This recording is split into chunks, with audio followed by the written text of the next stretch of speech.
asalaamaaleykum mbokk internet Weli TV yéen ñu ñuy béggee di ñu saafo à chaque fois donc amati nañ contentement di leen retrouver waat encore ci seen énième numéro de Actu Oriental donc Actu Oriental xam ngeen ko mooy seen émission bi nga xamante ne mooy def le tour de l' actualité du Sénégal oriental di leen ko tegal ci table bi di ci waxtaanee ma feggoog émission bi ak samay chroniqueurs samay vaillants guerriers comme j'ai l'habitude de les appeler tey nag je pense que j'ai à ma droite monsieur Mouhamed Bagui suñu chroniqueur préféré ensuite Boubacar Ndiaye Ba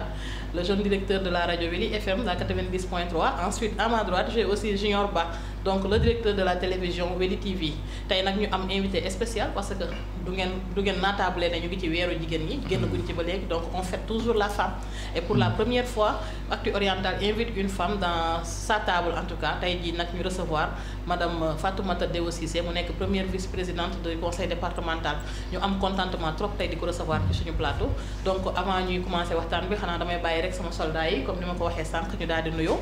monsieur Bagui ji nuyu naa la vraiment madame Fadiga Fatoumata Diakité di nuyu Junior l'homme de l'éducation DG directeur le plus jeune directeur Machallah Ndiaye Ba waaw di ko nuyu madame Fatoumata Dewo Cissé di ko dalal jàmm ñëwal bienvenue suñu plateau fii nag moom affaire yi des fois mu neex des fois ñu préparé wul rek voilà donc may terminer nuyoo bi di nuyu vraiment internautes yi nga xam ne ñu ngi ñuy seetaan di leen jox rendez-vous ci kanam incha allah. waaw looloo nekkoon nuyoo Mouhamed Bagui ji suñu imaamu kër. donc am contentement à chaque fois di feggoog moom plateau bi Boubacar. merci beaucoup maa ngi lay nuyu di la ziar di am mbégte ak contentement bu rëy di feggoog yow di feggoog Mouhamed Bagui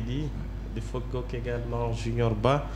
di nuyu di beral nuyoo te di leen jaajëfal ñoom ñi nga xamante ni saa su ne ñu ngi suivre à travers Weli TV.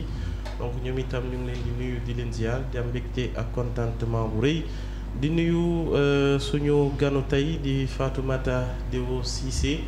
donc nekk première vice-présidente du conseil départemental de Tambacounda ñu ngi koy dalal jàmm ci suñu plateau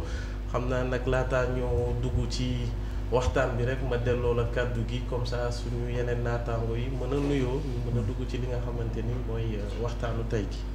merci beaucoup à toi Boubacar Ndiaye Ba toujours un plaisir ci am la si suñu plateau donc ma tourné waat ci sama gauche rek di nuyu Seydi Junior Ba Junior nuyu naa la. maa ngi lay fay maanaam Fatiga di delluwaat nuyoo bi di nuyu aussi tamit suñu gars yi suñu jàmbaar yi sama père yi nga xamante ne ñoom ñoo ngi fi muy Papa Bagui di comme ni ko xale yi di waxee muy El Hadj Boubacar Ndiaye Ba di nuyu aussi suñu gan gi. tey aussi muy plaisir pour la première fois ñu dalal fi jigéen. parce que bu ñu nee Dewo Fatoumata Dewo Cissé dañ naan première vice-présidente conseil départemental mais aussi dañ ciy teg jaar-jaar yi nga xamante ne am na ko ci wàllu politique. ba suñu borom tey jagleel ko yi mu nekk aussi tamit conseiller spécial tamit fële ci président de la république. donc muy loo xamante ne aussi tamit dafa bokk si jaar-jaaram ak ndomba tànk yu mu am fii ci Tamba. donc ku mel ni kooku bu ñu ko dalalee tey mu fas yéene toog représenté jigéen ñëpp mbégte la ñuy am ak kontaan ñu ngi leen nuyu madame di la ziar. waaw comme ni nga ko waxee rek Junior am contentement surtout man en tant que femme ndax chaque jour rek dama doon feggoog yéen nekk benn jigéen ci seen biir tey am naa fi naataango donc macha allah mois de la femme oblige donc Fatoumata Dewo Cissé comme l'a si bien dit Junior muy première vice-présidente conseil départemental nekk conseillère tamit présidence de la république donc ñu ko am contentement trop tey di la dalal tey Fatoumata je pense que après dinañ dugg ci waxtaan bi bu baax a baax xanaa ñu bàyyi la rek nga nuyoog téléspectateur Weli TV yi ñuy seetaan ak internet yi ñuy bëggee. merci beaucoup maa ngi nuyu téléspectateur Weli TV yëpp di nuyu aussi macha allah ñi ma fiy fekk te dalal ma di ko commencer ci madame Fadiga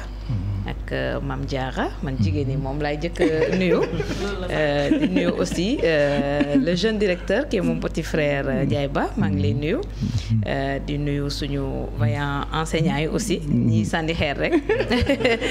mon frère nuyu naa leen bu baax nuyu aussi Junior Ba di ko nuyu di aussi contacter si lu ma invité aussi si émission bi. di nuyu sama caméraman yeeg sama technicien yi. nuyu naa leen bu baax. di contacter aussi li ma ñëw fii tey. ci weeru jigéen yi. mais Ndiaye Ba moom directeur yàgg na ma invité. franchement peut-être tey la ko yàlla dogal. merci. tey la ko yàlla dogal merci beaucoup merci à elle. merci à Fatoumata Deo Cissé donc suñu invité du jour tey je pense que jot nañ def tuuti micro trottoir si moom après dinañ ko jéem a seetaan ci deuxième partie émission bi donc pour l'instant je pense qu'on va aller directement dans l'actualité du Sénégal oriental mais comme priorité oblige on va parler d'éducation donc Junior ma bàyyi la kàddu gi rek nga wax ñu temps yi li yëngatu ci éducation bi. effectivement madame éducation bi benn poñ la muy mbirum audit bi. xam nga ne jamono yee ñu génn amoon na grève enseignants yi. grève yi jëmee ko benn ci wàllu yokkute gi ñaareelu ci wàllu nekkin yi nga xamante ne moom la jàngalekat yi nekk. ñu jàpp ne nekkin bi yemalewul leen ak seen yeneen naataango yu nekk ci biir fonction publique. ci biir grève bi nag am lu ci tukkee comme décision jëmee ko ci jàngalekat yi état bi jël ko donte décision yi sax xëy na gënalul ñëpp waaye mujj nañu tënku ci pon ne dinañ wéyandi laataa ñuy gis ne ndax décision yooyu ñu ngi koy doxal. ci kaw loolu nag nguur gi ginnaaw bi mu ko defee fukki at ci ginnaaw muy benn audit maanaam dañuy ñëw di càmbar ci wàllu jàng ak jàngale bi ñan ñoo nekk sur le terrain nga xamante ne ñu ngi exercer donc de façon physique li nga xamante ne moom mooy jàngale bi. ñuy fàttali bi ñu ko defee ci 2012 période boobu mu nekkoon audit physique ak biométrique dañoo amoon lu ñu tuddee résultat catastrophique maanaam loo xamante ne tey ñëpp a tey woon seen gémmiñ lu ñu xaarul woon ci système éducatif bi ndaxte am na ñoo xamante ne dañoo génnoon àdduna ñuy continuer di percevoir maanaam seen mbokk di continuer di percevoir seen salaire mensuel comme si que ne ñu ngi woon ci système bi. am ñoo xamante ne aussi tamit dañoo demoon tukki bàyyi jàngale bi dem bitim réew di liggéey foofu ñuy continuer di fayeeku seen i mbokk di fayeeku. am ñoo xamante ne aussi tamit dañoo déclaré woon ne dañoo am feebar bu garaaw feebar bu metti ba tax ne mënuñu jàngale dañuy xaarandi ñu tane ñooñu aussi ñu dem ba ràññee ne feebar yu gudd yooyu noonu ay ñeenti at ñu ngi ko doon percevoir alors que ñu ngi nekkoon ci yeneen liggéey. ba ci sax am ñoo xamante ne tamit dañoo donc nekk à l'étranger nekk bitim réew di continuer di percevoir seen xaalis nekkuñu sax ay sénégalais je veux dire ay étranger lañu. donc muy système bu xaw a doy waar gars yi xamuñu nu mu demee noonu. ñi jël ay turu sénégalais donc inscrit ko ci système bi di fayeeku fin du mois mu nekk loo xamante ne gars yi bi ñu ko ràññee nag mu indi bouleversement un peu ci système bi ñu raxasaat ñooñu ñëpp donc ñi nga xamante ne ñoom lañ gis physiquement ñu téye leen ñu daal di wéyandi ak ñoom audit bu ni mel nag lañ defaat donc semaine bii ñu génn Tambacounda muy zone Sénégal oriental nekkoon donc première phase bi. fii la ñu donc débuté audit yi ñu war a dem ci région yëpp ci 14 régions yi benn donc chaque département chaque commune gars yi dinañ fa dem def audit donc mois d'avril bi pratiquement mai sax laay wax ci la ñuy jeexal audit yi waaye avril bi dinañ war a dem zone Ndiambour bi donc fii la ñu njëkkee ba ci Ziguinchor ak ñoom seen yëpp dinañ fa dem fii nag ñetti fan lañ fi def Tamba commune. ñetti fan lañ fi def Tamba commune nag dafa ëmb Tamba commune ak département bi. département Tamba yëpp. donc nag premier jour bi gis nañ enseignants yu nekk ci biir commune bi gis nañ waa inspection d'académie ak waa inspection de l'éducation et de la formation gis nañ aussi quelques écoles ak collèges yu nekk ci commune bi dañ ko combiné. deuxième jour bi gis nañ ñi desoon fii ak petite enfance ak département bi troisième jour bi nag ñu daal di renfler li desoon ci département bi donc ci la ñu pare ci audit bi maanaam mun nañ wax ne fii ci Tambacounda am nañ ñoo xamante ne recensé nañ leen fii am na nag ñu manqué xam naa certainement képp koo xamante ne jotoo woon donc bindu ci audit bi nii il va falloir que bu gars yi pare nga dem ba Dakar donc nga régulariser sa bopp foofu ak say kayit sinon dañ lay considérer comme ku bokkul ci système bi parce que présence physique la ñu wax donte am na ay aléas parce que am na ñu feebar ñoo xamante ne tey mënuñu jóg déplacé wu amoon na période boobu yenn ci enseignants yi demoon tukki parce que suñu naataangoo yi demoon ay Algérie pour jouer mooy sport travail bi voilà am na ñu qualifié woon ba demoon Algérie jouer kii Coupe d'Afrique bi ñooñu fekkee wuñ ko am na ñeneen ñoo xamante ne tamit am nañ gàllankoor yenn kayit yu manqué bi taxoon mënuñu woon dem foofu laa bëggoon ñëw un tout petit ba yan genre kayit lañ doon laajte wax mise à part présence physique bi yan genre kayit lañ doon laajte enseignants yi à part présence physique bi dañuy laajte d'abord sa acte waaw sa acte bi nag moom moo lay won ne déjà yow dugg nga fonction publique yaa ngi doon commencé fayoo ko salaire pour fonction publique na la laaj sa ordre de service sa OS sa dernier OS bi pour wane ni yow yaa ngi ci biir système bi te fii nañ la mujjee muté par exemple man boo nekkee sama directrice ci enseignement bi yow yaay toog ngay woo sa agent yi benn par benn sa adjoint yi man soo ma wooyee ma ñëw toog il faut ma wane OS bi tax bi wane ne man ci yow laay nekk pour mu bañ a am fraude donc ordre de service boobu dañ koy soxla ñu soxla acte boobu noonu dañuy soxla itamit sa photocopie carte d'identité boobu tamit dañ koy génnee nga wane ko ak sa bulletin de solde bi nga xamante ne tey moom nga mujjee am. wala ci en tout cas ci 3 mois yi. donc boo ko génnee ñi xam ne effectivement yaa ngi doon salaire fayeeku donc salaire mu nekk fonction publique mu nekk contractuel day permettre aussi nga bokk ci biir système bi donc loolu moo nekkoon kayit yi nga xamante ne loolu lañ ko doon laaj mais pratiquement lu ñu jot a ràññee lu ndaw aussi c'est à dire et à déplorer aussi muy premier jour bi on a donné rendez-vous à 8h am kilifa su ma waxee kilifa ci système bi. inspecteur d'académie kilifa la inspecteur de l'éducation kilifa la directeur CRFPE kilifa la directeur centre d'orientation kilifa la ak ñeneen gis nañ ne ñu woon nañ fii avant 8h même 8h moins ñu fees fi dell mais ñeneen dañoo toog xaar leen ba 9h moins lañ mujj ñëw te dañoo bàyyi ba ñëw di door a xool dispositif bi donc aussi c'est des choses yoo xamante ne enseignants yu bëri kaasoon nañ ko casse bi mi ngi koy jëmee si ñoom ñooy imposer enseignants yi ñu teel a ñëw classe donc ñoom itamit ñi nga xamante ne ñoom ñooy nekk à la base ñoom war nañ joxe le bon exemple pour que bu ñuy joxoñ enseignants yi baaraama tuuma ñoom ñu jiitu si donc bu ñu ñëwee si leen doon régler ay plan de salle affaire yooyu noonu mu jëloon temps ba IA bi nga xamante ne moo waroon njëkk a jaar donc amoon na dysfonctionnement ba agent IF yi njëkk jaar mais agent IF yi bu ñuy njëkkee jaar pratiquement ay 14 heures presque la ñu pare donc nga xool système boobu alors qu'on était 35. jëloon na énormément voilà bu yéexaloon affaire bi jëloon na temps quoi. D'accord. Donc je pense que le débat est ouvert. Man sama première question bi may laaj je pense que je vais retourner auprès de monsieur Baguigui pour lui demander lan moo tax ñuy xaar 10 ans 11 ans 12 ans faire des audits mis à part li fi junior expliqué yépp donc ça veut dire que y a des failles dans le système donc lu am ay failles est-ce que war na mën a gëcc est-ce que du loo xamante ne dañ ko war a établir di ko def tous les 2 ans ou bien tous les 3 ans pour ne pas avoir les mêmes problèmes parce que il l'a dit et je m'en souviens très bien c'était en 2012 donc audit bu mujj bi 2012 taroon na trop parce que on a découvert pas mal de choses affaires yu grave yoo xamante ne comprendre ñu woon sax nan la fa mënoon demee des milliers de personnes qui percevaient chaque mois des salaires alors que duñ liggéeyuñu donc loolu noonu est-ce que loolu rek waroon na leen jox leçon est-ce que warul woon tax ñu koy def chaque 2 ans wala chaque 1 an sax pourquoi pas. effectivement moi je fais partie xam naa ne bokk naa ci ñi naan chaque 2 ans ça suffit. ñu di ko def parce que xam nga aussi dañuy wax état mais ñun ñoo ko war a dimbali. en certain moment gis nga fraude yooyu su continuer ñëpp dañ koy yëg. effectivement parce que aussi masse salariale bi dafa diis.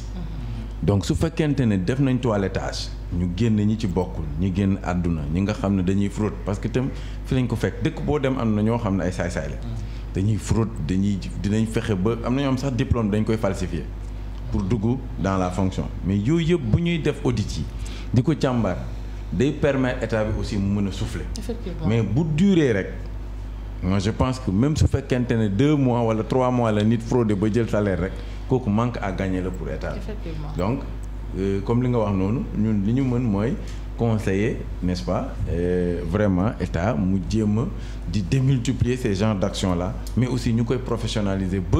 buñ ne audit am na kenn du mer parce que premier jour bi li am mujj gi am na ñoom dañoo geddoon sax dem mais nag bon comme ay gan lañ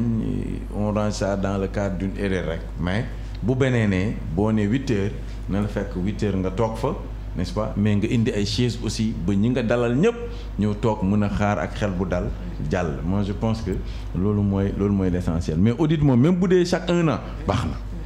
waaw baax na. Boubacar donc failles yi nekk ci système bi bëri na comme ni ko nit ñi remarqué système éducatif moom dafa bëri ay failles trop donc bii nii est-ce que li Baguigui di wax tamit peut-être liñ nekkoon ay gan man je me dis que dañ ko gëj a def wala duñ ko musul def tamit mën na nekk donc longueur bi muy tendre depuis 2012 jusqu'en 2022 di soog a defaat audit encore dans le système éducatif est-ce que yaakaaroon ne war nañ mën a changer système bi. xam nga déjà Sénégal malheureusement problème yi dafa bëri ci secteur yu ne que ce soit dans le système éducatif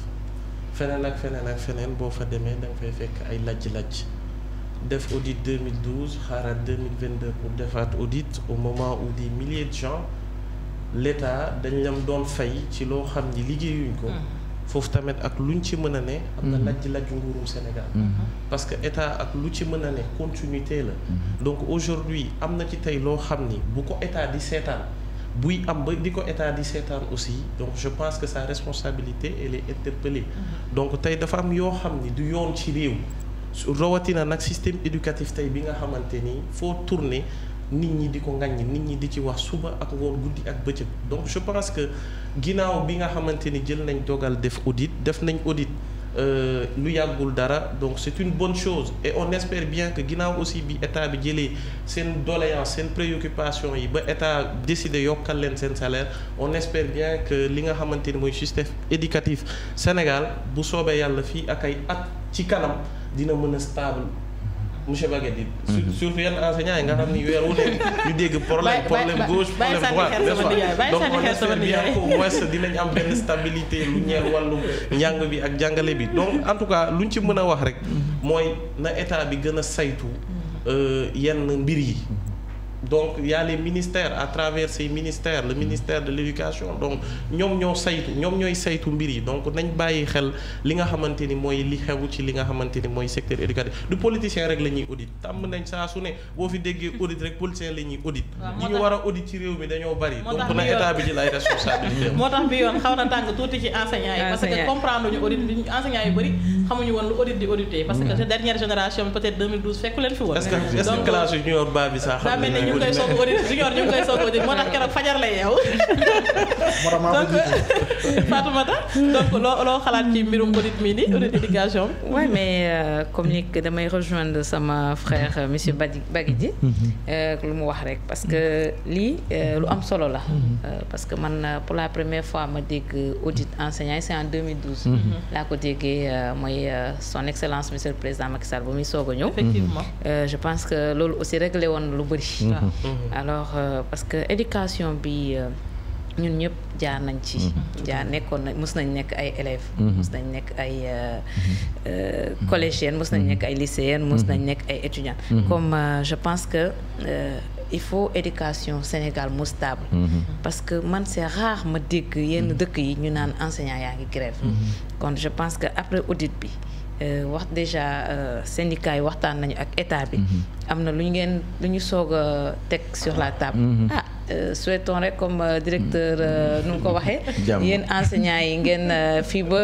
2024 kenn du leen dégg ngeen di jàmbat leneen en tout cas man audit bi moom buñ ko mënee def tous les 2 ans dina baax parce que man xam naa enseignants yu bëri nga xamante ne peut-être voyagé nañu peut-être ñoom jël nañ disponibilité wala kii nañu bàyyi nañu enseignement bi mais am na aussi faille yu bëri kon audit bi moom je pense que tous les 2 ans mais si ba fekkee day cher day coûter ci état bi chaque année tous les 2 ans ñu def ko dina baax comme ça ñu xool parce que emploi yu ñuy laajte emploi ñu peut-être place yaa ngi fi quoi peut-être place yaa ngi fi il faut ñu ñuy def ay audit tous les 2 ans effectivement merci beaucoup Fatoumata monsieur éducation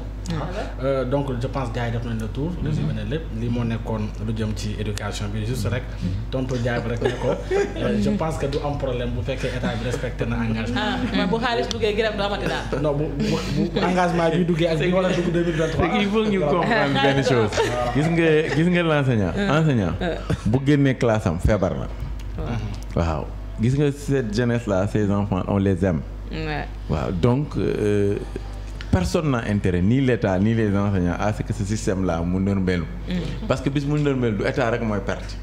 ñëppay perte parents enseignants ak ñëpp ñuy tourner autour. Les enseignants aussi c'est des parents. Très bien c'est des parents donc nous sommes des partenaires des fois nag gis nga waxtaan moom ku ci nekk da ngay indi say argument fëgg ci taal mais bu ñu demee ba jubóo. moi je pense que gis ngeen tey atmosphère bi daw ci école yi. rattrapage yi fii ñëw ngoon fële def fii donc. voilà day métti waaw.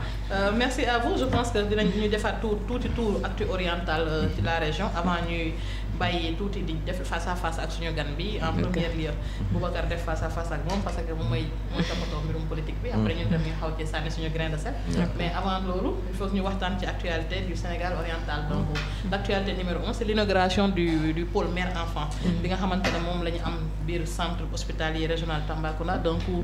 2,384 milliards de francs CFA mu nekk somme bu colossale mu nekk tamit affaire bu extraordinaire parce que keroog maa ngi tooñ entrepreneur bi ko tabax ñu ngi ko fa doon décorer foofu moo koy tooñ naan ko lii de bu nekkoon ci biti hôpital bi bu nekkutoon hôpital nekk en dehors du centre hospitalier mooy nekk suñu lieu de doxantukaay à Tamba tellement c'est merveilleux c'est un design boo xamante ne architecture bi en tout cas lu raar la lu ñu gisut fii mu nekk loo xamante ne lu rafet la lu ñëpp rafet lu autorité yi fa nekkoon yépp mais la question qu'on se pose et que débat bi ma bëgg a teg mooy am structure bu rafet équipement bu rafet est-ce qu'on aura les spécialistes qu'il faut monsieur Baguidi. Je pense que defoon nañ ci benn waxtaan. gis nga les spécialistes ñàkkul Sénégal. am na fi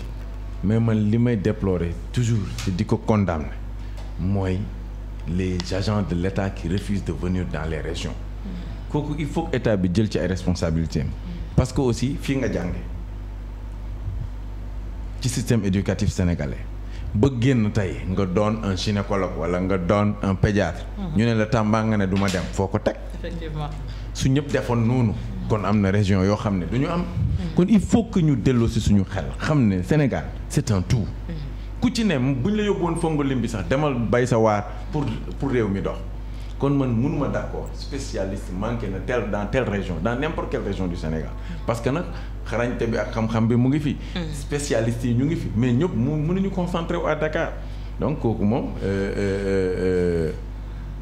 madame Deo. boo demee nga nañu président. ku bañ.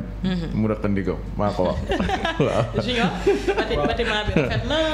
nice na macha allah équipement bi aussi était le coup l'ONG Corsa en tout cas s'est donné pour la région de Tambacounda mais est-ce que l'État va suivre avec des spécialistes ou bien est-ce que les spécialistes accepteront de venir dans la région de Tambacounda pour nous aider un peu parce que fii moom on en a besoin pédiatre ak gynécologue moom soxla nañ ko trop. waaw mbégte la parce que man j'ai eu la chance de visiter donc bâtiment boobu avant même ñu koy inaugurer. J'avoue que bi ma duggee si biir j'étais un peu dépaysé quoi parce que j'avais pas l'impression d'être à Tambacounda. ci bâtiment yi ñuy dugg ak yi ñuy gis si hôpitaux yi. donc ñu si féliciter. je pense que les images vont défiler dans les voilà donc ONG Corsa ñu leen si féliciter bu baax a baax ci li ñuy def fii parce que vraiment investissement 2 millions d'euros. donc mu nekk 1,3 milliard. donc loolu somme bu colossale la boo ko jëlee nga dugg ko ci mbirum santé. surtout dafa ñëw à son heure. muy moment bi nga xamante ne mortalité infantile dañ koy gis fii dafa bari. effectivement bu bëri ñu ngi ñàkk seen doom ci wàllu donc am doom.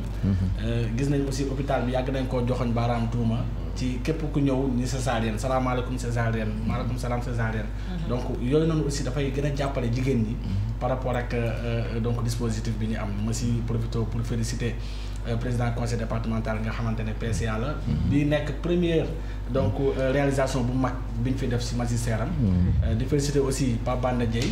nekk premier magistrat bu commune bi moom aussi ñu gis ne bii moo ci biir commune am bi nekk kii réalisation bu mag boo xamante ne fekk na ko fi moo tax ñoom ñaar ñëpp jëloon nañ kàddu keroog. dafay indiwaat ci li ma doon wax keroog muy c'est inévitable conseil départemental ak mbir yi faw ñu allié wu. yenn mbir yu bëri mën a avancer fii ci Tambacounda. effectivement par rapport ak li nga wax madame. je pense que Baguidi wax na wax ji déjà. donc dañoo war a toll foo xamante ne tey képp koo xamante ne affecté nañ la fenn nga bañ ay daan tegu sa kaw te loolu li koy indi mooy état bi tamit faw muy dugal loxo ci poche. il faut muy am ay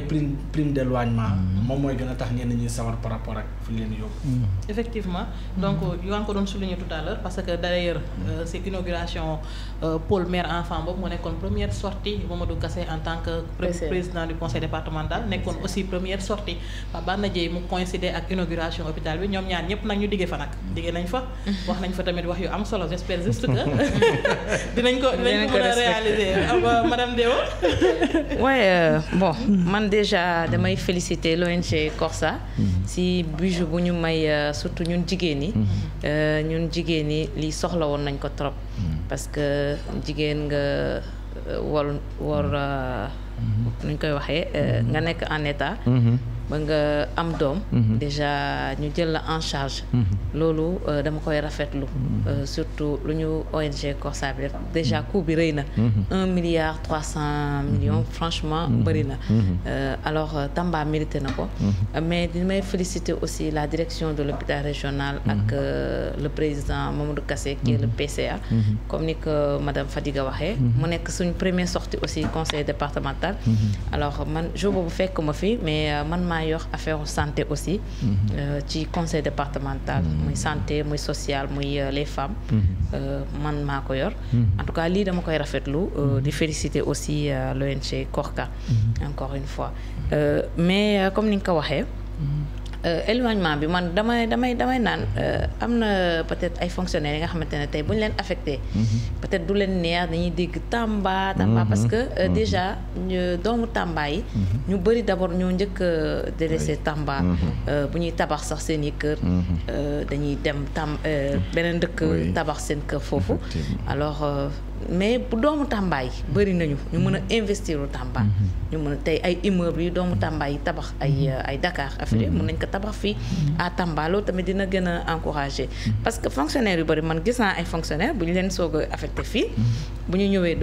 dañuy liggéey tëdd na mais après dañuy miin Tamba ba du ñu bëgg a sax dem parce que si nañ xam ne gis na teraanga Sénégal bu ñu koy wax Tamba la fekk baax man gis naa tey ñu bëri affectation moo leen fi indi mais seen doom yi seen sët yëpp fi la ñuy des da ngay foog ne ñii originaire de Tamba lañu te bëri na fi quoi Tamba dëkk gan la quoi ñëpp a fi dox daje alors comme ni nga ko waxee état bi waaw war na def effort mais je pense que état lu muy dugal déjà ci santé ak ci éducation gisuma état fu mu koy dugal loolu bokk na ci priorité état santé bi ak éducation bi en tout cas man li may ñaan aussi di ñaan le ministre de la santé ñu affecté comme ni nga ko waxee lu tax prime de l'éloignement mais loolu c'est autre chose mais na am benn prime bi nga xamante ne état bi dina ko jox fonctionnaires yi ñu ñëw parce que dëkk yëpp man damay ne Tamba soriwul mais Dakar a sori waaw parce que Tamba jege na Mali jege na Gambie jege na Guinée alors fu nekk fa nga dëkk en tout cas di rafetlu di remercier encore l'ONG le Corsa parce que lii fierté la ci ñun femmes ñun mère de famille franchement li fierté la ci ñun effectivement merci beaucoup Fatoumata Boubacar mbaa pôle mère enfant bi du nekk décoration kese bon je pense que comme ni ko ñëpp waxee je vais m'associer aux félicitations vis-à-vis l'ONG Corsa à travers Moussa Sène mi nga xamante ni xam nañ ko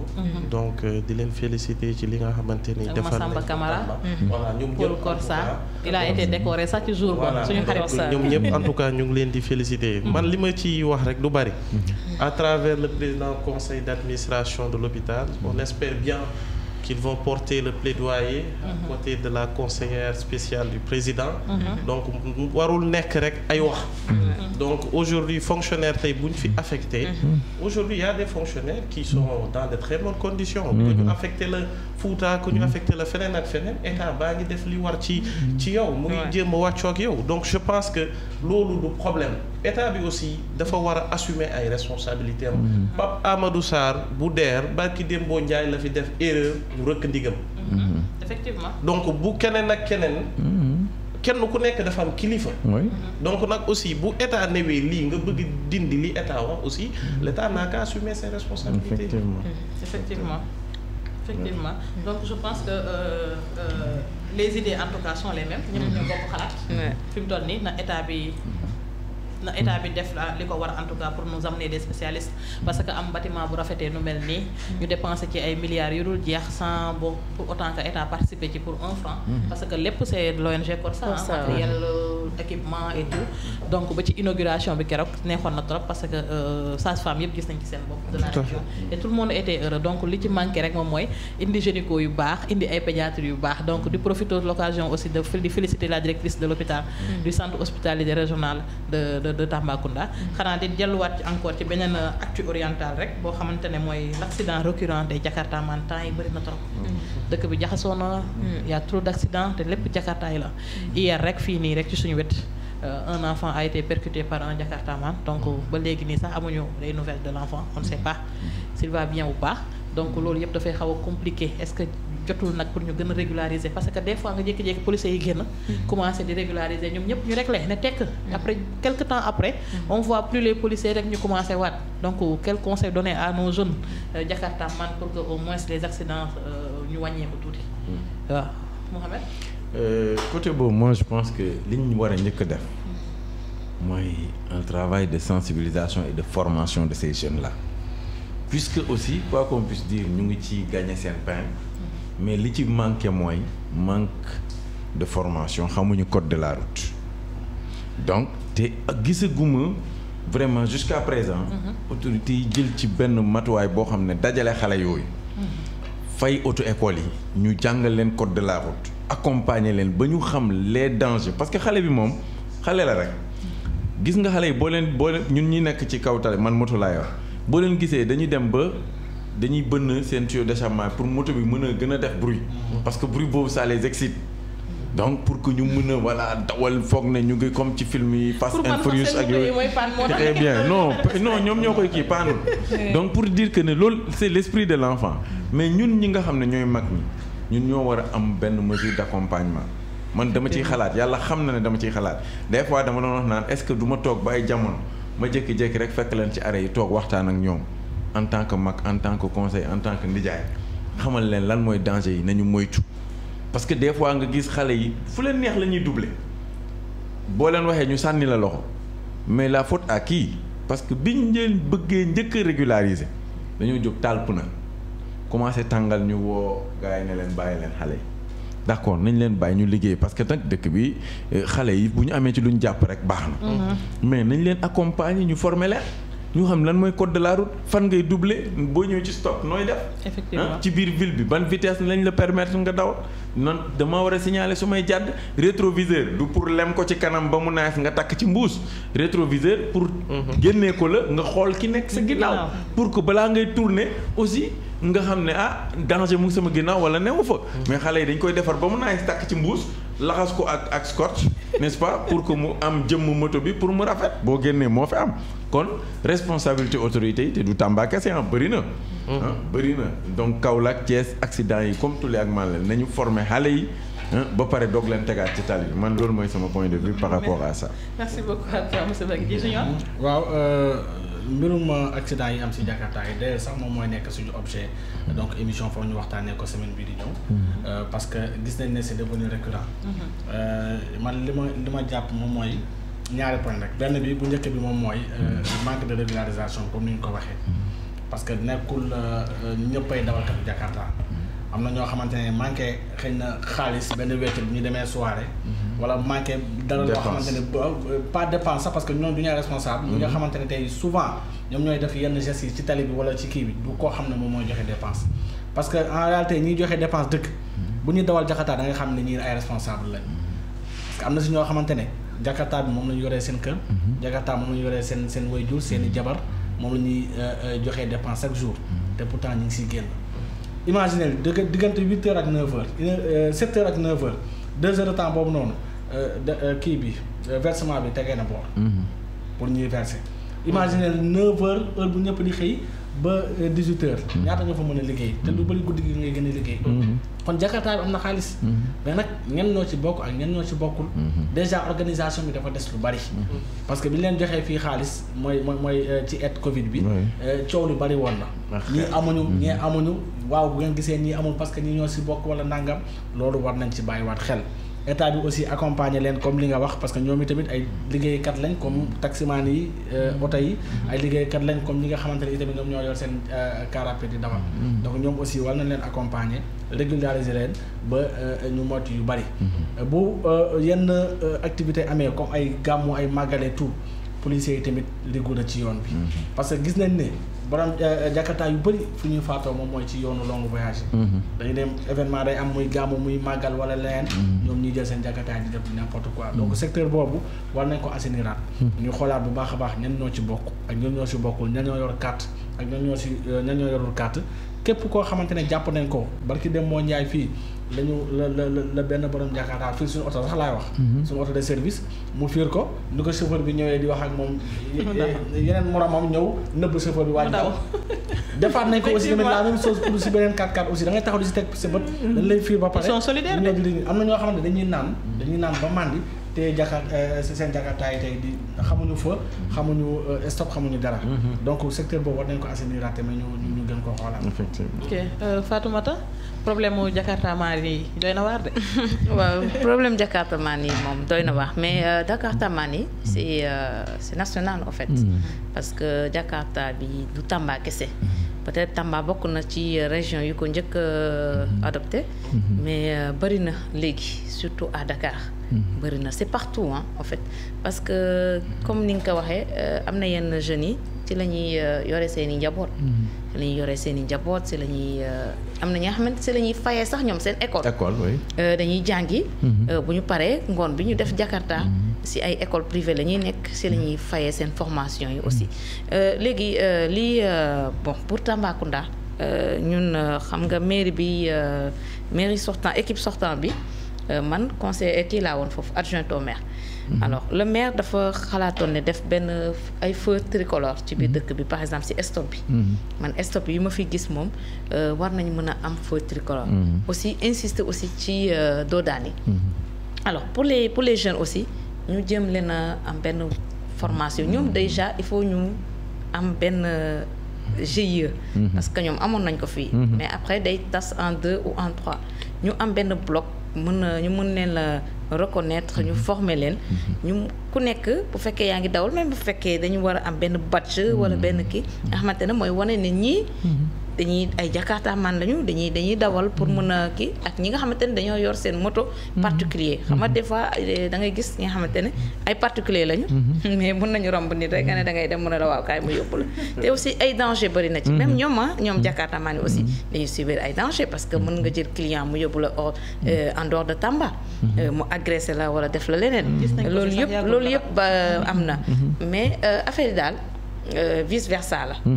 mais ñoom war nañ def ndànk et si ñu protéger wu aussi seen bopp il faut ñu former leen même ci lépp si ñoom seen protection sax ñu am heure bu ñuy commencer ak heure bu ñuy arrêter bu ñu nekkee si biir dëkk bi aussi ñu xam nu ñuy dawale parce que man bari naa ay neveu bari naa ay nit yi nga xamante ne ñu ngi si Jakarta bi peut-être moom moyen boobu lañ am pour le moment pour mën a subvenir seen besoin mais daal neexul daal mais c'est comme ça c'est vrai c'est comme ça Boubacar la formation revient en tout cas dans le débat il faut une formation pour Jakarta maan yi xam nga d'abord lu njëkk mooy yar éducation base xam nga aussi les parents dañ ci am part de responsabilité ak lu ñu mën cee wax tey am na ni nga xamante ni na nga mel sa kër noonu nga mën a mel ci biti parfois da ngay rencontrer ci circulation yi ay borom moto yu indiscipliné ci ñu ko sañ a waxal boo waxee ñu saaga la ñu fël la donc encore une fois certes on interpelle l'autorité pour que ñoom itam ñu teg ay jéego lu ñeel wàllum formation bi accompagnement bi régularisation bi mais aussi il faut que parents yi di xoolaat yarinu doom ñi parce que tey ni nga mel sa biir kër noonu nga mën a mel ci biti bu dee yow sa biir kër da nga tàmm di saaga nit ñi da ngay saaga nit ñi ci biti donc bu ñu la saagee aussi da nga ciy demee ak esprit de dépassement beneen chose bi mooy man je ne vois qu'à Tamba boo defee axe yëpp tey boo fi gisee ay policiers on est au mois de mars balaa nga leen di gisaat mois de mai effectivement et pourtant ñu ne ñoom ñoo war a gérer suñu kaaraange c'est vrai que ñu ngi def liggéey bu am solo ci yeneen fànn mais aussi ci lu concerné circulation routière bi dañ cee war a am benn taxawaay bu am solo parce que tey nga gis ni que yenn accident ci ay route nationale où sont les autorités ana policiers yi doo leen fa gis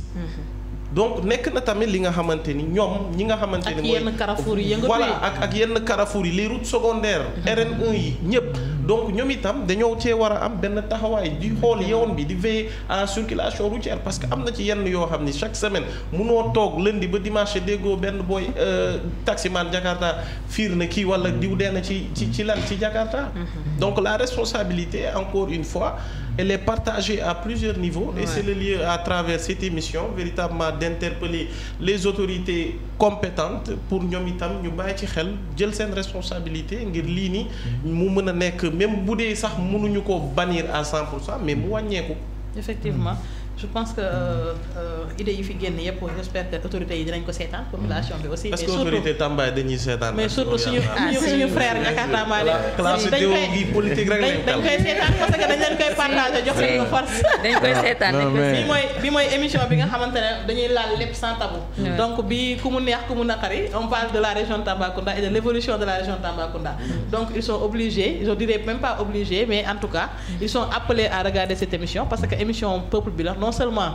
duñu toog fii rek ak suñu chroniqueur di wax joxe suñu avis ci région bi mais itam dañuy wër dëkk bi tamit laaj waa dëkk bi tamit seen avis ba tax na waa dëkk bi ñu laajoon seen avis sax ci madame Dewo Cissé moom la ñuy seetaan ni tuuti jëlaale une pause pour dugg ci ñu deuxième partie émission.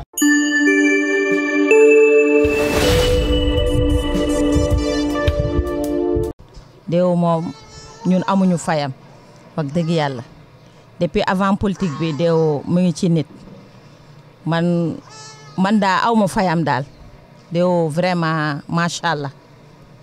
waaw boo amee soxla heure boo ko woowee mu wuyu si la. liggéey laa ci xam ci moom loolu mënut a ci def àdduna fekkee liggéey bokk ci rek munoo dem politique am ci kaw liggéey la ko teg fonk na ko. Dewo boo ko woowee suba ak ngoon boo amee soxla même bu dee mënu ko faju dina la boole ak kenn ku ko mun a faju vraiment dafa am sutura am yéete. am bëgg-bëgg. baaxayam kay xaaral mosuma jënd xaalis tabaski dépense mosuma yooyu dépense après doit ça mosuma ko def loolu baax na trop. xale la mais mu ngi bëgg avancement Tamba ñun daal vraiment sama rakk la dama koy témoigner loolu rafet te nag lu mu am rek indi na ko fii ci dëkk bi ci taax bi fii. côté social bi moom. da ci yëngatu lu baax a baax sama doom yi fourniture école yi sac yi moo ko res. chaque année muy joxe xaalis ay maire ak mayo di jëndal mayo di joxe ay mayo ay fermeture ay sac di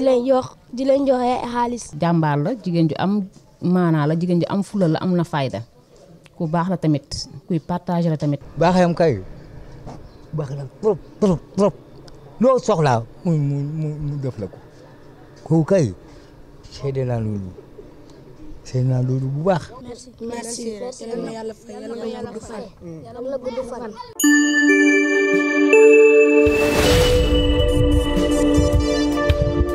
mu ngoog mbokk téléspectateur Weli TV lii moo nekkoon micro trottoir bi ñu leen amaloon ci Fatoumata Dewo Cissé mi nga xamante ne mooy première vice-présidente conseil départemental bu Tambacounda nouvellement élu mooy si équipe bu bees bi la bokk nekk aussi conseillère spéciale du président de la République tey ñu am contentement di ko dalal fii si suñu plateau mu nekk première femme bi nga xamante ne moom lañ invité ci Actu Oriental donc mois de mars oblige les femmes sont à l'honneur et nous sommes très ravis man moom personnellement je suis très contente d'avoir en tout cas une femme ci biir conseil départemental bi mu war a toog war ñoo mën a représenter en plus de ça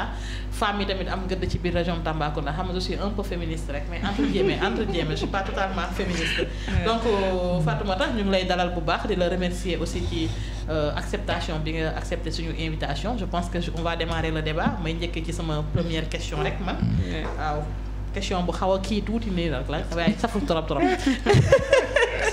waaw parce que ces temps-ci on entend beaucoup de choses dans Benno Bokk Yaakaar y a beaucoup trop de frustrés waaw frustrés yi xaw nañ bëri trop ñu bëggoon comprendre nag ci camp Kassé parce que d'après les rumeurs en tout cas ñu bëri dañoo soxla woon poste te jotuñu ko am donc ce sont des frustrés ñu créé quelques coow yooyu noonu ci biir parti bi est-ce que loolu c'est avéré ou pas. Vous pouvez répéter la question? Il y a beaucoup de frustrés au sein de vous en tout cas. Des gens yi nga xamante ne li s'attendaient à un poste finalement mujjuñu ko woon am peut-être loolu moo tax tuuti xaw a liggéey bi xaw a yéex tuuti pour démarrer aussi. ci Benno Bokk Yaakaar Benno Bokk Yaakaar ak ci camp Kassé aussi. conseil départemental. Ok. Bon merci madame xam nga moom parti au pouvoir tuuti moom ak coow lay àndal quoi mais bon frustré. gisuma ko en fait man gisuma ko parce que quand vous dites quand vous dites camp Kassé moi Kassé est un responsable politique comme Dewo est un responsable politique mënuma xam au sein à l'intérieur de chez Kassé ce qui se passe mais je sais que ñu fa nekkoon ñoo fa nekk ba léegi xanaa ñu yokk mais gisuma ñu dem gisuma aussi ñu mer peut-être yéen peut-être li ngeen di xam peut-être ñun duñ ko xam mais man li ma xam waaw gis nga man li ma xam moom kër Kassé ça va alhamdulilah ñëpp moom franchement bokk na ci responsable yi njëkk structuré këram am na responsable femme am na responsable jeune am na coordinateur am na tout et depuis 2013 maa ngi nekk ak Kassé ñu xamante franchement on garde de bonnes relations mais jàmm rek laa ko gisal mais bon peut-être mën na am yéen li ngeen gis mais man personnellement Benno Bokk Yaakaar tam lépp clean bon au sein de Benno Bokk Yaakaar aussi comme ni ngeen ko xamee en tout cas pour man lépp clean ku bëgg a indi problème aussi ça dewa bul defar non defaruma xam nga Tamba ñëpp xam nañ ne Benno Bokk Yaakaar moom mooy Tambacounda en tout cas moo tax ñu tuddee leen léegi tasaaroo benn yaakaar waaw xam nga Tamba moom li fi nekk nekkul Benno xam nga du Tamba kese politique moom c'est partout ku bëgg a gis problème nga gis problème ku bëgg te gis problème doo gis problème bon man maa ngi ak président Macky Sall bi mu sosee parti bi ba tey bokk naa les premiers pionniers ñi ànd ak moom alors maa ngi nekk ak moom alors dama gisul problème ñun Benno Bokk Yaakaar en tout cas ñu ngi déroulé nu ñu war gis ngeen récemment la fi président jóge gis ngeen nu ñu ko accueillir daaw aussi daaka bi ñëw na moins d'1 an ñëwaat na gis na ñu ko accueillir recevoir nañu aussi macha allah j'ai pas vu de problème d'accord léegi population bi nag nee nañ parce que yóbbante la du sama wax nee nañ le travail tarde à démarrer muy ci mairie bi muy ci conseil départemental bi lan ngeen di xaar bon si mairie bi man je ne suis pas conseillère à la mairie et j'étais conseillère j'ai fait 7 ans à la mairie j'étais adjointe au maire en charge de la jeunesse et des sports mais léegi moom nekkuma mairie mënuma wax dara ci mairie awma conseillère foofu man duma conseillère mais je sais que en connaissant le maire xam naa ne incha allah dina bu fekkee démarré gul xam naa dina liggéey bon si conseil départemental bon ñun dañoo ñëw fekk defuñu sax orientation budgétaire ñun def nañu orientation budgétaire le 19 bi passé lañ def suñu vote budget alors avec loolu ak suñu président yéen ku nekk xam ngeen suñu président Mamadou Kassé nga xamante ne liggéeykat la te jàmbaar la te incha allah dinañ commencer sous peu teg nañ fi ay projets yu ñu bëgg a réaliser. c'est plus de 2 mois maintenant de. waaw mais ñun ñu ngi soog a voté suñu budget. en fait ñun dañoo fekk voté wuñu budget bi. ñun le 19 lañ ko voté. mënoo jël benn décision te voté guñu sa budget. ñun le 19 bi lañ voté suñu budget ça fait même pas 10 jours ou peut-être. bu motee 10 jours ci la yem le 19 bi passé. effectivement lañ je pense que je vais laisser la parole aux autres. mais bu leen ko sorxo rek. Boubacar. dañ nga xaw a yërëm nañ ko kii rek jigéen la quoi. 2013 ak tey mu ngi ginnaaw président Macky Sall tout d'abord rek ñu bëggoon xam sa ambition si lu ñeel élection législative yi ñu dëgmal. Deo Cissé pour être plus simple. sera-t-elle candidat ou pas? non man nekkuma woon 2013 j'ai dit Mamadou Kassé bu mu ñëwee Tamba. yow depuis kañ yaa ngi ci parti? non man depuis 2009 maa ngi ak président Macky Sall maa ngi ak président Macky Sall. yaa ngi milité pour maa ngi milité pour président Macky Sall. tey ñu dëgmal ay élections. législatives député. ñu bëggoon xam sa yéene. ndax da nga taxaw temm. ngir nekk candidat wala nan lay demee wala tamit comme ni nga ko tàmm di defee da ngay bootu ci ginnaaw gaañ. yoo xam nga ne man duma kuy bootu ci ginnaaw kenn man ci ginnaaw Macky Sall rek laay bootu duma bootu ci ginnaaw kenn waaw comme ni ma waxee man 2009 ba tey maa ngi ak président Macky Sall jamono bu muy métti tey bu muy dem Makka Koulibantang te boo xoolee gisuma benn jigéen bu bokkoon ci convoi boobu lu dul man Deo Cissé te ñoo àndoon jàmmaloo ak jamono boobu Khoureyssi le tout puissant Khoureyssi Thiam moo fa nekkoon ñu ngi liggéey ba yàlla def président Macky Sall mu gagné en 2013 nag mu teg ma ci wetam comme chargé de mission de 2013 à 2019 mu jóge ci loolu def ma conseil spécial en 2019 depuis boobu maa ngi ak moom musuma demandé dara président Macky Sall liggéeyal pour sama population Tamba moo ma ñox alors chaque politicien chaque homme politique boo gis bëgg nga gis sa bopp à l'Assemblée nga nekk député loolu mooy rêve politicien boo gis loolu mooy rêve am est-ce que loolu mooy sa rêve yow Deo? man bu ma président choisir dama koy jël te déjà fu ma nekk aussi bañu ma ko parce que moo ma tànn si ñaata milliers de Tambacounda mu jël ma peut-être bu ma nekkul la première à travailler à la présidence bu fekkee bëriwul daal. alors loolu aussi sag la. depuis 9 ans ba 10 ans. yaa ngi liggéey ci première institution de l'État nga nekk fa di liggéey je pense que loolu ndam la. mais députation aussi bu fekkee maa ngi ci projet bu ma ciy jëlee je pense que mën naa représenter dignement sama département muy Tambacounda. parce que je pense que am naa bagage politique boobu ma mun a représenter sama département. députation boobam dina yomb déwoo. parce que députation bokkul ak vote vice-président conseil départemental comme ni nga nekkee première vice-présidente c'est vrai que nekk nga ko. mais na nga ko nekkee anam yi jafe na lool. sa diggante ak kenn ku ci mel ni Ibra Ndiaye metti woon na. tey est-ce que tey bu déwoo pare woon ngir samp ndëndëm bëgg askan wi dénk ko ay kartam si lu ñeel élection législative yi. est-ce que tey dina yomb ci yow. ci biir parti bi est-ce que déjà ak guerre bi fa ne diw la ñuy jiital est-ce que yow bu demee ba tar est-ce que doo dellu ginnaaw comme niñ koy faral di gisee sànq wax naa ko nga esquiver ma nga nekk at ci ginnaaw gars yi. non xam nga ni ma la waxee mais damay ñëwaat en arrière bi nga waxee Ibra Ndiaye c'est pas mon adversaire politique. Il est deuxième vice-président déjà boo xoolee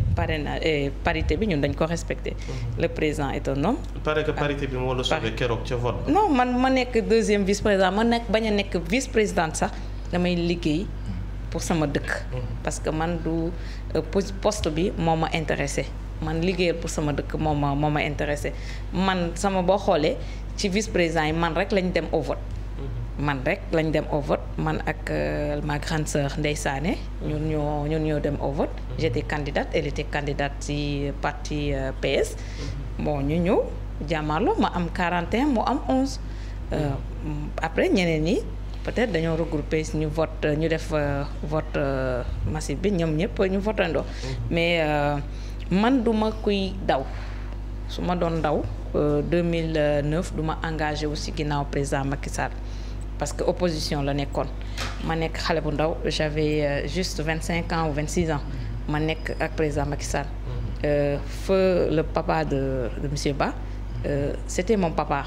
musuma politique PDS mais dama yoroon sama agence événementielle marché yu bari moo ma ko doon jox même 100e jour bu ñuy def mairie man maa organisé yëpp def sama lancement Deo Events mais bu ma engagé pour def politique je suis partie avec le président Macky Sall. parce que foofu laa gis sama bopp c'est la première fois mu def politique c'est si APR laa ko defee alors lu président man dama am discipline u parti ak daw ça fait 2 man dama amee discipline u parti sama mentor muy le président Macky Sall man dama koy mettre toujours à l'aise moi j'étais candidate à l'élection j'étais candidate avant élection à la candidature ma nekkoon candidate pour le conseil départemental yàlla def Mamadou Kassé qui n'était pas demandeur il n'était pas candidat au conseil départemental ñu jël ko mais je suis partie avec lui ñu battu campagne yàlla def tey ma nekk première vice-présidente alors bu députation bi ñëwee tout le monde est candidat à la candidature loolu moom ñu ko wax ak ñu ko waxul ñëpp bëgg a doon député su ma jëlee parce que gisuma aussi femme bu ko gën a mérité que Deo Cissé gisuma ko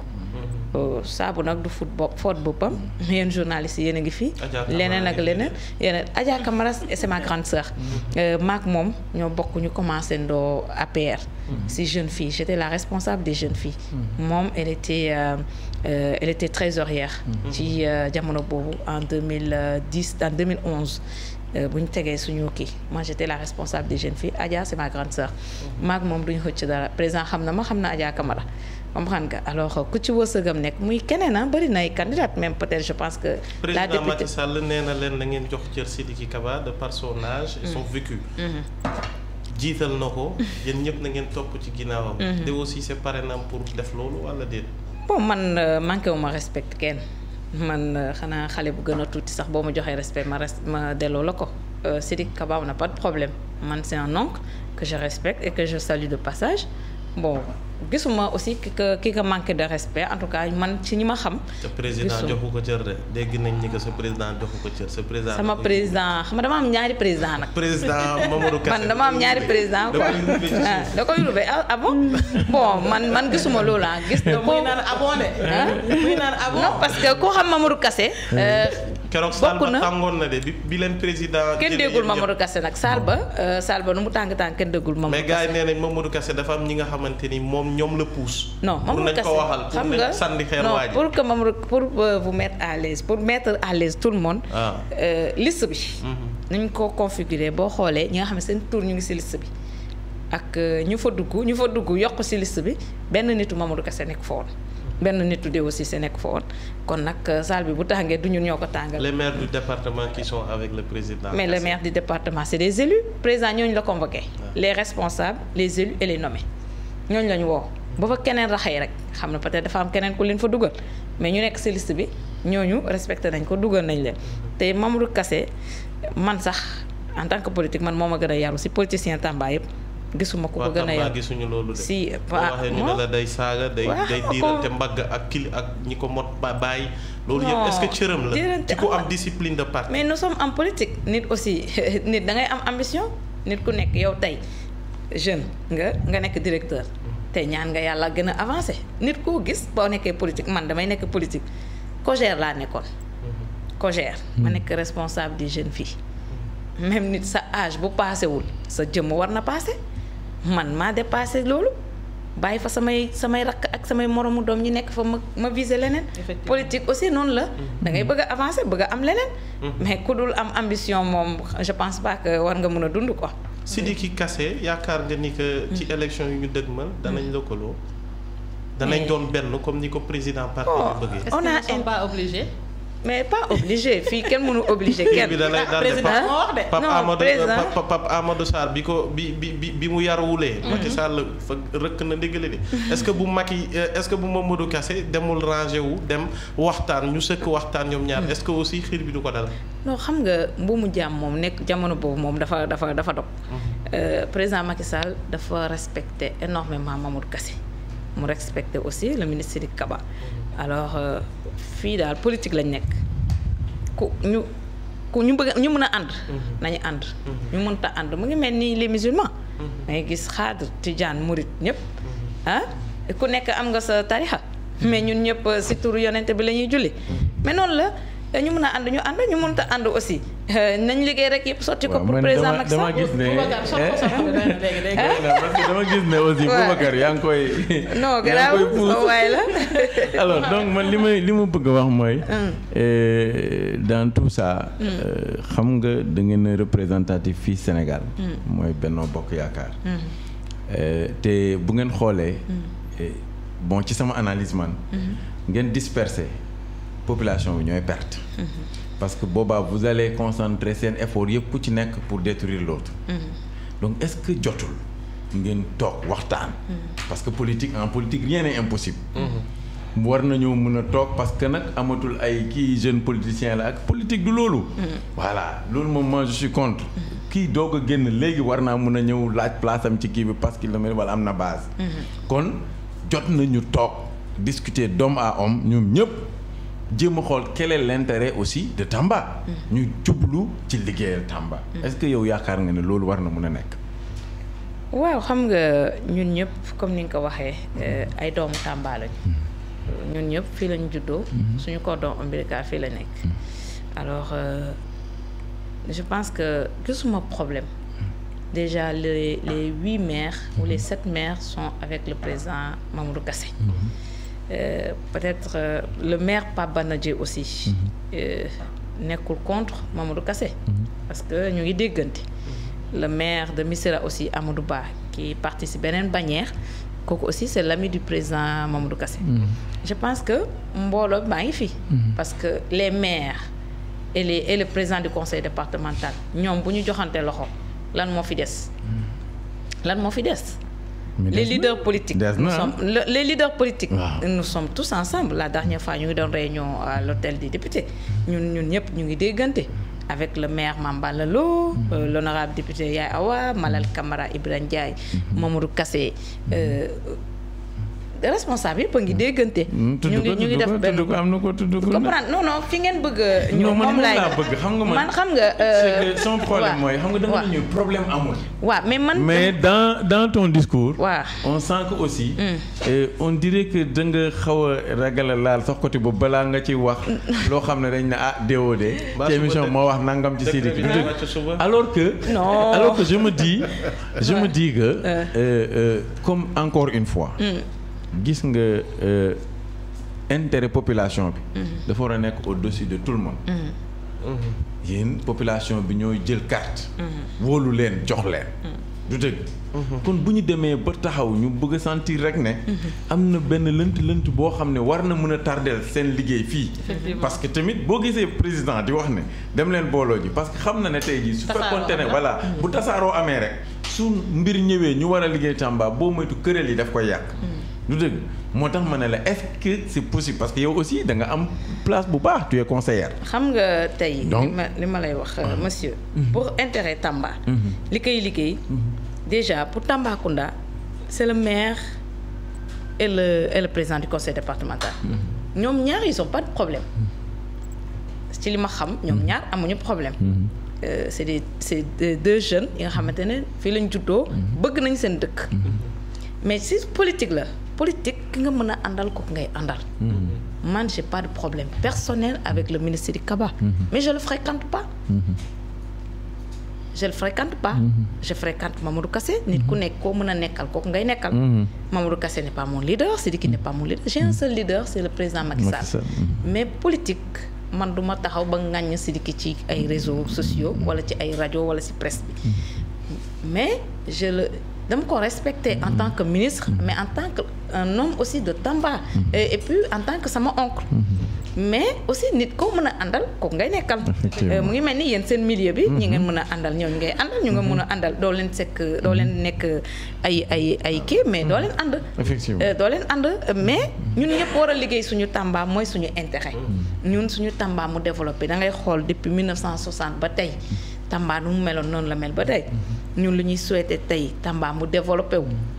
déjà bu ñu xalaatee tàngoor bu fi nekk rek nga war ci boole beneen këreer franchement day métti ñun suñu objectif mooy ñu battre pour Tamba nu muy mënee am université pour Tamba nu muy développé doomu Tamba yi ñu mën leen gis ci kaw pourquoi pas Tamba mu am un second ministre loolu la ñuy ñaan yàlla. Macky Sall nee na Tamba du am ñaari ministre. ah bon waaw waxoon na ko keroog. ah bon ah Macky Sall il n'a pas dit ça. Boubacar éducation. junior politique. daaw nu mu bëgg a wax loolu de man deux questions yi la am man je suis pas trop politique.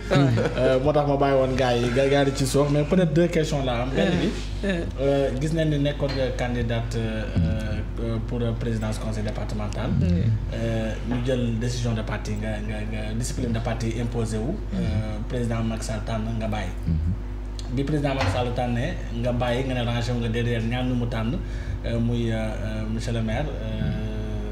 ak Maballo ak Mamadou Kassé. alors bi nga demee itamit seen ginnaaw gis ngeen tamit am na seen benn naataango bu fi nekkoon moom itamit aligné wul ci discipline de parti boobu comme ni ñu ko mën a tuddee parce que gis nañ ne ñëpp xam nañ ne Sidiki était du côté de Banda Dièye. ñi jëmaat aussi si beneen élection. comme ni ñu ko waxee woon bu njëkk ñi waxaat aussi ci manko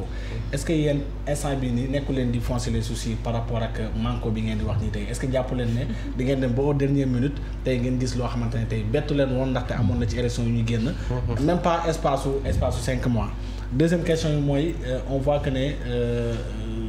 dañ la koy féliciter. vous êtes trop social Deo est social parce que gis nañ yu muy joxe yëpp. souvent peut-être du si def média yu bëri waaye ñun gis nañ ko. alors Deo ñu gis ne aussi tamit am na benn si par rapport ak social bi nga doon am na benn donation booy def chaque année ci wàllu éducation. Tambacounda yëpp pratiquement ñu su bëree bëri di si bénéficier à coût de plusieurs millions. gis nañ aussi ci élection bi tamit liñ ci dépensé maala day taali jël say oto def ko ci à la disposition de Benno Bokk Yaakaar dépensé si xaalis bu bëri qui est derrière Deo Cissé loolu mooy question boo xamante ne question entre guillemets voilà. Bon merci Junior. Bon comme ni nga ko waxee rek man discipline parti lay topp alors je pense que man maa gënoon a gën a nekk ci position bi nga xamante ne peut-être mën naa fëgg na ne mën a parce que bokk nañ ci premier militant yu dem derrière son excellence ñeneen ñi yëpp ñoo fekkuñu fi mais man tout le temps discipline u parti lay topp luy sama wërsëg bu jotee dina yomb am naa ay ambition nag am naa ay bëgg-bëgg comme ni nga ko waxee députation bi bu ku ci wërsëgam nekk président Macky Sall man daal ku mu choisir ma ànd ak boromam campagne xool ni boromam di gagné su ma choisir aussi ma xam ne mérité naa ko te dinaa ci liggéey lu mu war pour ma mën a gagné mën a indi benn kii si pour sama dëkk muy Tambacounda. alors li nga wax si parti bi xam nga APR moom ñun ñëpp ñoo bokk ndey ak baay amuñu xaar ma yàlla ak kenn. Kase ak Sidiki am nañ xaar ma yàlla. non Kase ak Sidiki Kase Sidiki nijaayam la. Sidiki papam la. gisuma xaar ma yàlla foofu. mais xam nga aussi Mambal ak Sidiki peut-être beneen boobu ëpp na si samay kii mais daal je sais que Kase ki nga xamante ne maa ngi koy fréquenter mën naa wax ci moom xam naa ne kooku il n'a pas de problème personnel ak Sidiki bon man ci li ma xam. mais ku nekk rek am nga droit ñëpp am problème mën naa ko wax peut-être ku nekk boo amee benn ambition peut-être kii tamit day foo nekk sama fauteuil bi ngay seet mais loolu tamit mooy problème bi mais bon après ñoo bokk ndey ñoo bokk bàyyi te incha allah dina kii bon Junior xaaral man moom kenn nekkul derrière Deo Cissé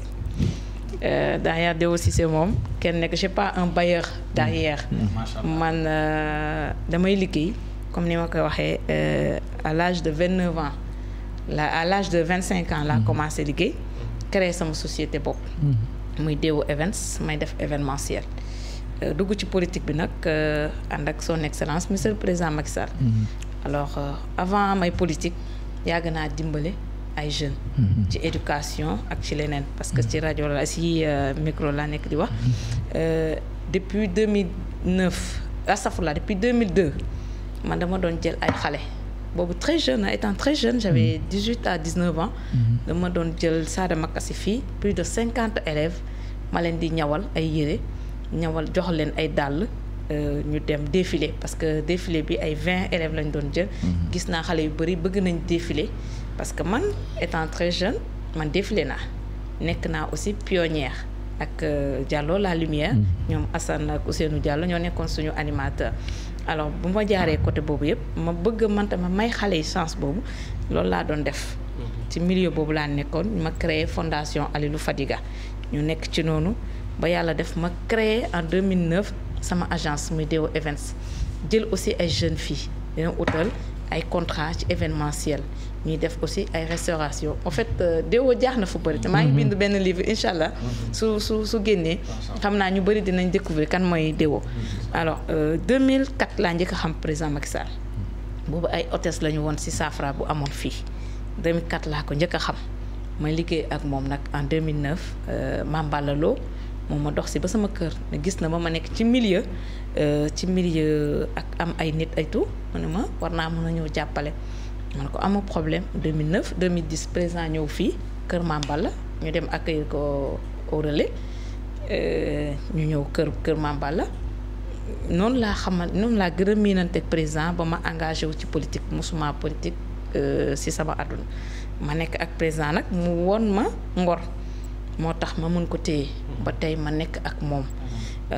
li ma def nag acte yu may def ak action yu may def peut-être moom moo may jàppale gisuma keneen ku may jàppale ku dul moom ak man sama salaire laa am ma budget mais yor naa sama entreprise bu ndaw bi nga xamante ne peut-être loolu en 2009 moo ma doon jàppale mais xam nga boo nekkee d'abord di liggéey yenn activités yi mënatoo ko am mais peut-être am nga yenn yi nga denc pour nga mën ko liggéey alors moom lay jàppale les femmes dans tout le département de Tamba benn commune rek laa gis peut-être mën naa wax sama mbana dugg fa sama mayo dugg fa sama ballon dugg fa sama kay dugg fa muy Misra mi nga xamante incha allah dinaa ko rattraper avec le maire Amadou Ba mais dans tous les 8 communes chaque année damay jox les femmes ay mbana jox jeunes yi ay mayo ay ballon bu may def aussi chaque octobre premier week-end du mois d'octobre wala deuxième week-end damay joxe plus de 1000 élèves ay kits scolaires. Parce que aussi am na élèves yi nga xamante ne amuñu moyen seen parents amuñu moyen pour jëndal leen ma defal leen ay lot ay paquet jox leen wala des fois ma appuyer sama école bu nekk à côté de chez moi muy Sada Makassi. La dernière fois dama leen jox presque ay 1000 kits pour tous les élèves yëpp mën a gis seen bopp ci loolu laay dox. weeru koor aussi la même chose weeru koor aussi damay xool ay ménage ak samay militants ñi nga xamante ne ma jàppale leen ci ay suukaru koor wala ma organiser ndogu def partage ànd ak ñoom waxtaan tabaski aussi yàgg nga yëngatu donc. waaw ci loolu laay def te bon y a personne derrière moi. kon leer na Junior y a personne derrière elle elle est juste une femme battante boo xamante ne dafay yëngu ci wàllu social di yëngu tamit ci wàllum politique ñu amoon contentement trop. boo ma ko mayee benn dernière question rek par rapport ak parrainage bi par rapport ak parrainage bi Boubacar waaw d'accord benn voilà benn bii rek la ñuy jeexal par rapport ak parrainage bi ñu gis ne ni que ñu bëri ñu ngi ŋaññ c'est le président Macky Sall parce que CEDEAO àndul ak parrainage bi société civile opposition bi ñu nekk ñu ngi ŋaññ de gauche à droite est-ce que tey Macky Sall mu ngi bàyyi xel tey ñi nga xamante ni ñooy couche de la société yi seen bëgg-bëgg ak seen avis par rapport lu ñeel intérêt Sénégal. Mais bien sûr président Macky Sall mu ngi ci bàyyi xel moo tax mu indi parrainage parce que boo xoolee parrainage yow Boubacar tey nga war a dugg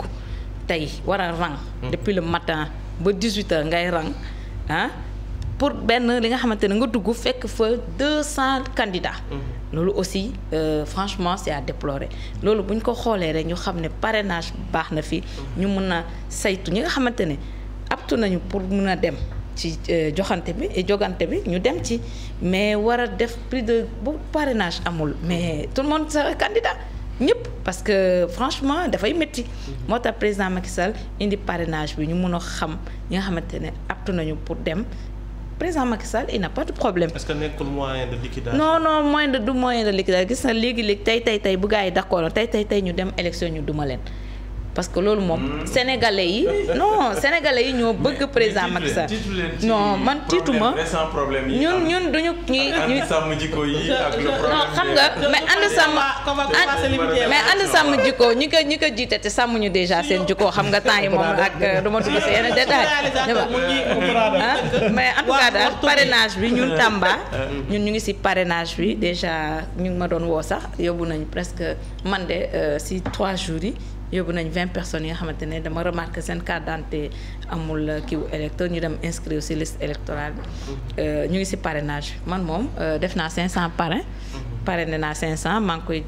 remettre le coordinateur départemental qui est le président Mamadou Kassé moom le président choisir comme le coordinateur départemental ma jébbal ko mu dem déposer kooku jébbal ko délégué régional Sidiki Kaba. waaw mu jébbal ko délégué régional bi kooku délégué régional bi jox ko la coordinatrice. Ndiaye bàyyi jàmbur. au débat Boubacar donc comme ni ma leen ko waxee rek Boubacar suñ ko fi bàyyee ak parrainage bi je pense que on aura l'occasion en tout cas am fi beneen invité aussi pour avant parrainage yi avant élection député yi aussi pour en parler longuement je pense que débat bi fii mënu fee yem parce que loolu c'est un autre débat bu ñu ubbee tey duñu fi jóge te suñu réalisateur bi mu ngi tënk comme ni ma ko waxee woon sànq rek ñu am contentement trop tey jii di recevoir Fatoumata Deo Cissé franchement merci à vous et merci d'avoir répondu à notre invitation c'est vraiment un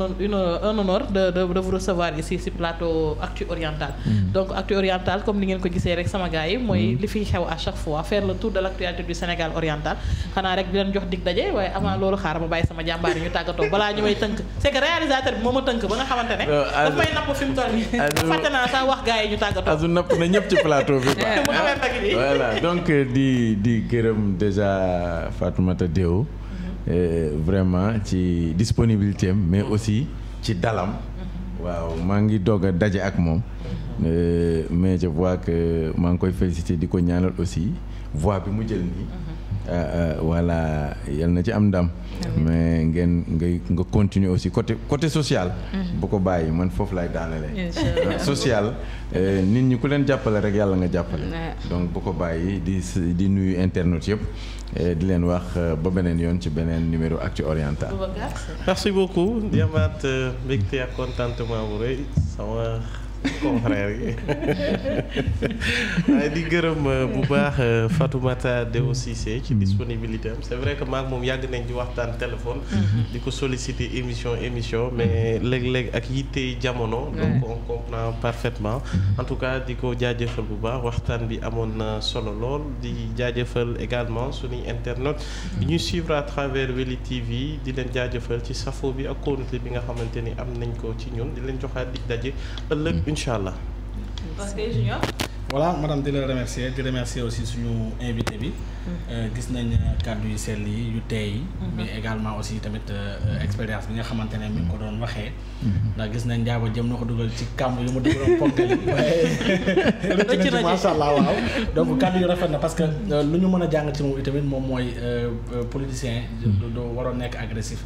waroo tàmm wax ju bon. effectivement dégg nga donte xam nañ li xew Tamba xam nañ li mu mel yëpp. wax ju rafet la wax à chaque fois. ci début ba ci feew émission bi ñu ma ci gërëm di ko sant comme lu bëggee di wax rek dama la koy gën a dolli la ko dénk muy social bi tamit di gën a continuer wu parce que di nga dem ba am yenn ndomba tànk yu kawe yi comme ni nga am tey nga yaakaar ne sa jàmbaate moo la ko may te fekk ne xëy na am na kenn koo jox koo xamante ne kii bi na barke na te am na wax mun la wax ñu feeñ si di jeexale rek madame rendez-vous bu ñuy joxee waa Tamba yëpp ak biti Tamba sax muy anniversaire Weli FM bi directeur xam naa fàtte woon waaye politique bee ko jàpp ñoo koy wax la waaye ñu ñoo xam non comme moom moo ay bàyyi ñu waxal ñu ñooy géwélu juddu rajo donc voilà muy samedi 9 avril inchallah rabbi ci quartier dépôt ci siège bi lay amee donc ci biti jaakaar pharmacie dépôt bi inchallah benn conférence bi ñu ciy amal oustaz si war a ñëw fii nii tamit tànn thème yu am solo par rapport ak rôle jigéen bi nga xamante ne moom la am ci société bi donc ñu jox rendez-vous ñëpp inchallah samedi 9 waaw loolu muy suñu thème di suñu yëf di suñu dem tamit boole ci en plus mu feggoog tuuti rek mois de mars bi ndax tuuti mu dugg ci moo tax ñu koy jagleel Déwo sax bokk ci invité mais bien sûr inchallah Déwo ñu lay bàyyi rek nga tàggatoo inchallah bon merci beaucoup maa ngi remercier waa Weli FM yëpp di leen naan kontaan naa trop ci invitation bi te macha allah man aussi pour la première fois ma dugg fii en tout cas di leen souhaiter plein de succès si seen kii di féliciter yéen ñëpp nag di féliciter aussi sama responsable femme Anna Camara bi ma àndal fii di féliciter sama équipe team Déwo bi yëpp di féliciter ñëpp di remercier ñëpp di remercier aussi son excellence monsieur le président Macky Sall bi ma wóolu teg ma ci wetam depuis plus de 10 ans et plus de 9 ans di remercier le président Mamadou Kassé moom aussi di féliciter ñëpp di remercier ñëpp population Tamba yëpp di naan machallah et merci beaucoup alors merci à vous et merci à vous encore une fois Fatoumata Deo Cissé mi nekkoon suñu invité tey première vice-présidente conseil départemental bu Tambacounda nekkoon aussi conseillère à la présidence de la République ñu amoon contentement tey di ko dalal ci suñu plateau comme la si bien dit Junior ñu leen di invité yéen ñëpp ci suñu anniversaire muy anniversaire Weli FM la 90.3 bu rajo bi ngeen safoo taamu ko donc muy fêté 1 an le 9 avril bii di ñëw donc avec une conférence religieuse fii ci buntu Weli boo xamante ne oustaz yoo xamante ne seen xam-xam en tout cas màcc na ci ñoom ñooy toog waxtaanee ko donc di ci boole waale di honoré waale encore une fois tout le personnel de Weli Média Weli TV Weli rajo mais spécialement waa Weli FM mi nga xamante ne ñoom ñooy fêté seen anniversaire seen directeur tey toog fi donc duñ ko bàyyi mu wax tey ci anniversaire bi ñun ñoo koy waxal ba ñu koy bàyyi ba mu toog donc voilà xanaa rek di leen jox dig daje pour une prochaine fois ak beneen numéro Actu Oriental comme seen émission préférée comme on a l'habitude de le faire def le tour de l'actualité du Sénégal oriental débattre ci waxtaan ci joxe ci ay conseils joxe ci suñu avis mais aussi véhiculer aussi les messages donc loolu mooy rôle Weli Média nekk Weli TV donc mooy profito directeur télé nee na il faut me remercier technicien bi donc comme Mame Diarra Bousso Mar tey dafa woor xam nga rek di ko ndokkeel ci bés bi donc je commencerai par remercier en tout cas seen chef technique Assane Diop Azoupi Moussa Sarr Gora Ndiaye ak kan encore Abdou Badji donc Mame Diarra Bousso Mar Khadija Anne donc yéen ñëpp daal ak Sow mi fi nekkul aussi donc di leen jaajëfal bu baax gis nañ seen liggéey yéen ñëpp ndax lii bu leeree tey son beeg image yeeg lépp bañ mun ñoo gis yéen a tax donc nos soldats de l'ombre merci à vous et la prochaine inchallah pour un autre tour de l'actualité du Sénégal oriental merci.